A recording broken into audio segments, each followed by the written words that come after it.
नमस्कार, मैं अनीता चौधरी और न्यूज़ अड्डा पे आप सभी का स्वागत है। जय भारत, जय हिंद।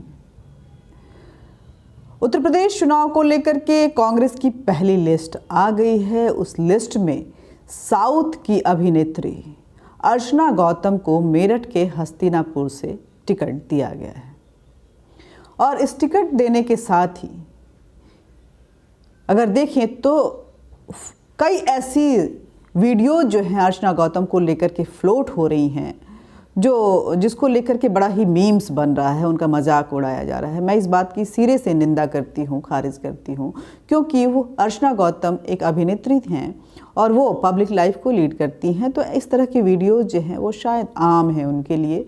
उनके लाइफस्टाइल को अगर देखें, उनके वर्किंग प्रोफेशंस को अगर देखें तो इस तरह की वीडियोज़ अगर सोशल मीडिया प्लेटफॉर्म पे उपलब्ध है तो कहीं ना कहीं उनके प्रोफेशन को यही मैच करता था। चलिए, मैं कुछ वीडियोस को लेकर के जो मीम्स बनाए जा रहे हैं वो पहले आपके सामने रखती हूँ। पीली साड़ी में अर्चना गौतम हैं जो कि छत के ऊपर शायद डांस कर ही या किसी हाईवे पे डांस कर रही हैं। उनके साथ एक डॉग भी है, वो उछलता कूदता नज़र आ रहा है, जिसको लेकर के बड़ा माहौल उड़ा जा रहा है। तो इस वीडियो को पहले आप देखिए और उसके बाद एक और वीडियो है जो कि ट्विटर पे उपलब्ध है और सोशल मीडिया से ही ये सारी वीडियोस मैं आपके साथ शेयर कर रही हूँ, जिसमें ब्लू कपड़े पहने हुए वो ठंड को बयां कर रही हैं कि ठंड किस तरह से उनके लिए जो है वो कितनी ठंड से वो परेशान हैं या उनको लग रही है। लेकिन जो भाषा है शायद थोड़ी अभद्र रही उनकी, जिसको लेकर के उनका मजाक बनाया जा रहा है। लेकिन क्योंकि वो इस तरह के प्रोफेशनल लाइफ में है तो शायद हम कहें कि शायद उनका ये लाइफस्टाइल तो नहीं कहेंगे, लेकिन प्रोफेशनल लाइफ हो सकता है।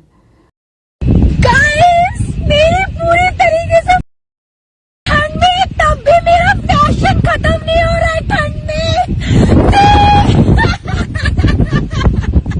पूरी इतनी ठंडी है कि तब भी मेरा फैशन खत्म नहीं हो रहा। लेकिन मुझे आश्चर्य कांग्रेस पे है। कांग्रेस अपने कैंडिडेट्स का चुनाव किस तरह से करती है और इस चुनाव के बीच में वो क्या क्राइटेरिया रखती है, ये समझना बेहद ज़रूरी है। उस साइको को समझना है कि कांग्रेस सच में जीतना चाहती है या वो हारने के लिए ही चुनाव लड़ती है। अमृता गौतम जो कि साउथ की हैं और साउथ से वो हीरोइन हैं, जिस जगह से उनको टिकट दी गई है वो बेल्ट जो है वो बेल्ट शायद कांग्रेस की एक और नेत्री जो कि अभिनेत्री रही थी उस बेल्ट का वो दंश झेल चुकी हैं। नगमा की मैं बात कर रही हूँ। इसी बेल्ट में उनके साथ किस तरह की बदतमीजियाँ हुई थी हम सभी जानते हैं। चुनाव वो हार गई थी। क्या हस्तिनापुर से अमृता गौतम जीत सकती हैं, ये सोचकर कांग्रेस ने उनको टिकट दिया, या अमृता गौतम किसी को टिकट देना है इसलिए किसी को भी दे दो, या कांग्रेस के पास कोई कैंडिडेट ही नहीं है, कांग्रेस किसी को भी कहीं भी टिकट दे रही है। ये बात मैं इसलिए पूछ रही हूँ कि देश में सारे लोग कांग्रेस की तरफ मुंह ताके बैठे हुए हैं कि एक दिन कांग्रेस उभरेगी और इस देश को पहले एक स्ट्रॉन्ग अपोजिशन और फिर जो बदलाव का टेस्ट है वो इस देश की जनता प्रजातंत्र में ज़रूर महसूस करेगी। लेकिन जिस तरह से कांग्रेस एक अटपटी सी राजनीति कर रही है जहाँ पे गंभीरता कहीं दूर दूर तक नज़र नहीं आ रहा है और उस श्रृंखलता इस तरह से सामने आ रहा है कि लोग सोचने पे मजबूर हो जा रहे हैं कि क्या कांग्रेस को वोट देना चाहिए।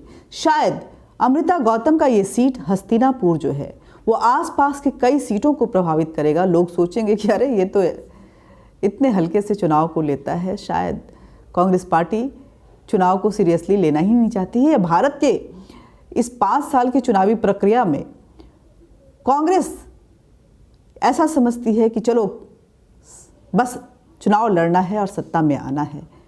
उसकी क्या जिम्मेदारी है, वो क्या दायित्व है, इसको लेकर के शायद कांग्रेस सीरियस नहीं है। जनता के मन में ऐसे कई सवाल उठेंगे कि क्या कांग्रेस हमारे लिए वो काम कर पाएगी, क्या ये अमृता गौतम वहाँ के जो डेमोग्राफी है, वहाँ की जो जियोग्राफी है, वहाँ की जो सोशल है, कल्चर है, उसको समझ, ये सारी चीज़ों को समझते हुए ही उसके साथ कनेक्ट करते हुए वोटर अपना वोट देता है। कितना समझ पाएंगे वो वहाँ के लोगों को, कितना उनसे कनेक्ट हो पाएंगे, कितना जनाधार वो इकट्ठा कर पाएंगे, किस तरह से जनता की सेवा कर पाएंगी, क्या वो समझती हैं, कितनी राजनीति में उनकी पकड़ है। ये सारे सवाल जब हस्तिनापुर की जनता जब सोचना शुरू करेगी तो उसके साथ साथ आसपास के कई सीटों पे इसका प्रभाव पड़ेगा। और कांग्रेस अमृता गौतम के साथ साथ उन कई सीटों पे खड़े हुए कैंडिडेट के भविष्य को भी अधर में लटका चुकी है। कांग्रेस को ये सोचना चाहिए, जो भी टिकट वितरण की कमेटी है, कि हम जिसे टिकट देने जा रहे हैं वो जगह कितना संजीदा है और उसके हिसाब से कैंडिडेट कितना लायक है। ऐसे हल्के फुल्के कैंडिडेट्स को खड़ा करके अगर आप राजनीति करने की सोच रहे हैं तो कहीं ना कहीं ये आपके लिए सुसाइडल अटेम्प्ट हो सकता है, क्योंकि राज्यसभा से वैसे कई सेलिब्रिटीज़ जाते हैं, लेकिन जो जाते हैं उनके भी कद को आप देखें। अगर हम देखें तो जनरल इलेक्शन में भी सांसद के तौर पे कई सेलिब्रिटीज़ चुन के आए हैं और विधायकी में भी कई सेलिब्रिटीज़ आए हैं, लेकिन वो जहाँ से खड़े होते हैं वहाँ से उनके तेवर और कलेवर कितना मैच खाता है, इसको समझते हुए पार्टी वहाँ से उनको खड़ा करती है। लेकिन शायद कांग्रेस इन सभी चीज़ों से परे हो चुकी है। उसको टिकट वितरण में सेलिब्रेशन ही सिर्फ नज़र आता है और इस सेलिब्रेशन में वो विनिंग पॉइंट को कहीं ना कहीं ताके पे रख देती है। चिंता का सबब है ये इस देश के लिए भी, कांग्रेस पार्टी के लिए भी, और इस बार के चुनाव में खड़े उन सारे कांग्रेसी कैंडिडेट्स के लिए भी, कि अगर यही रवैया रहा कांग्रेस का तो कितना जो कहें कि विनिंग सीट्स जो हैं, सफलता कितनी मिल पाएगी, ये इस पे बड़ा प्रश्न चिन्ह रहेगा। प्रियंका गांधी बार बार कहती हैं लड़की हूँ, लड़ सकती हूँ, तो क्या लड़के नकारे हो गए हैं जो वो लड़ नहीं सकते हैं? और अगर आप लड़की हैं, लड़ सकती हैं, तो आप चुनाव में क्यों नहीं खड़ी हो रही हैं? ये भी सवाल जनता पूछेगी।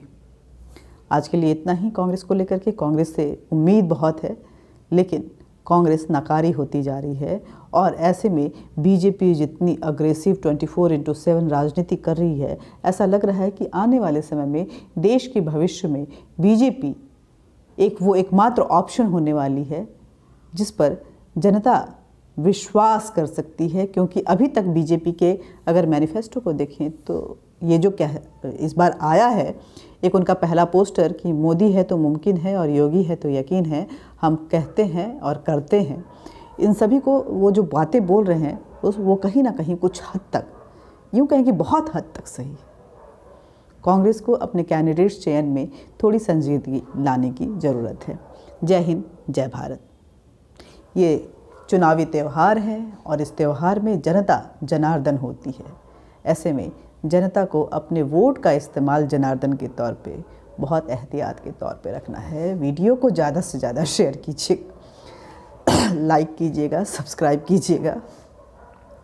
मेरे चैनल को, न्यूज़ अड्डा इंडिया को सब्सक्राइब ज़रूर करें, इसको ज़्यादा से ज़्यादा प्रमोट करें। आपके प्रमोट करने की, आपके जो प्रोत्साहन की हमें और हमारी पूरी टीम को बेहद ज़रूरत है, ताकि हम इस रेस में अपने आप को सस्टेन कर पाएँ आपके सहयोग से, आपके सपोर्ट से, और सफलता की उन सीढ़ियों पर इस सच्ची आवाज़ के साथ पहुंच पाएँ, जहां कोई न लाग है, न लपेट है, ना कोई डर है, न भय है। निरंतर आगे चलते जाना है, हर मुद्दे पे बेबाकी से बात करना है। इस बेबाक आवाज़ को अगर ज़िंदा रखना चाहते हैं तो सहयोग ज़रूर करें।